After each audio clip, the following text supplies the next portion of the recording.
Let's get straight into it. The build is focused on doing as much damage as possible with fire. Just straight up fire. What does fire actually do? Well, it sets any enemy affected by it on fire for about 2.7 seconds, and it has an armor pen of 4, which is actually quite high. I'll get into more detail about this in a bit. The fire damage doesn't stack, but every time you apply it onto an enemy, the burning effect timer resets. The loadout is quite flexible based on the desired playstyle, but there are some clear-cut better choices when it comes to their weaponry. After testing all possible fire-based compositions, I ended up with this. For my primary, I couldn't really choose anything but the Flam 66 Torture, as it was just the absolute best pick. I of course tried other fire-type weapons such as the Cookout Shotgun and Breaker Incendiary, but they were just, for a lack of a better word, trash. Absolute garbage. Dog water.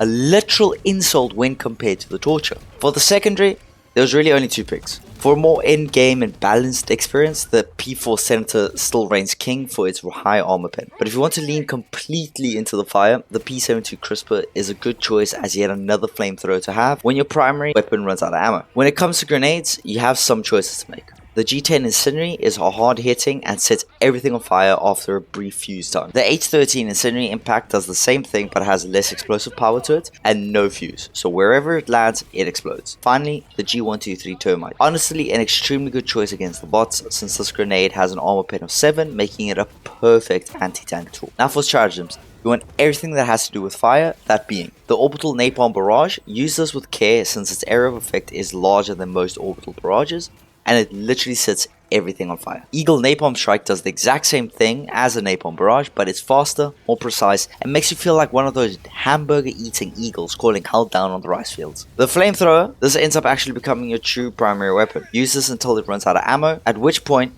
your new main objective is to find ammo for it, or call in a resupply and take all of it for yourself. The Flamethrower's playstyle is quite easy to understand, but not that simple to master.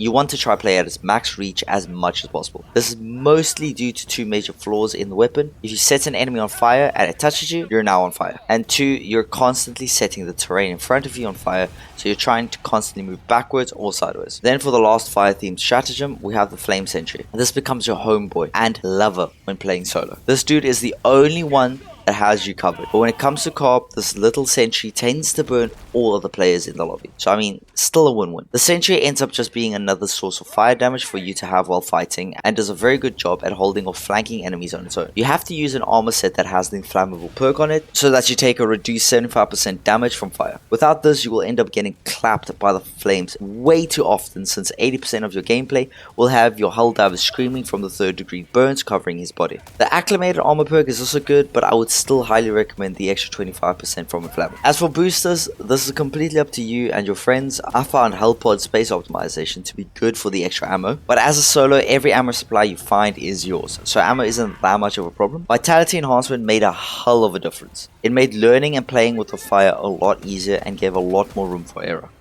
But after a couple of matches to learn everything, I swapped it out. The more fun and fire-based booster is Fireball Hellpod, making every Hellpod have a fire explosion. This includes all sentries that arrive in Hellpods, making it a lot easier to just throw a sentry down and clear a group of enemies with its initial arrival. Though it was quite underwhelming in solo since you only have your own Hellpod and your Flame Sentry Hellpod, so this is definitely more of a go-to when in a group. As for ship module upgrades, since the build uses completely different stratagems from each other, the more you have, the better. But there is one godsend, the one you want to aim for if you don't have it yet, and that's Enhanced Combustion, making all fire damage from stratagems do an increased 25% damage. This module has the biggest impact by far, but like I said, the more you have, the better for this load. During testing, I was mostly playing solo in Helldive difficulty, and I just annihilated everything, but I did notice the fire damage being more effective against certain enemy types compared to others.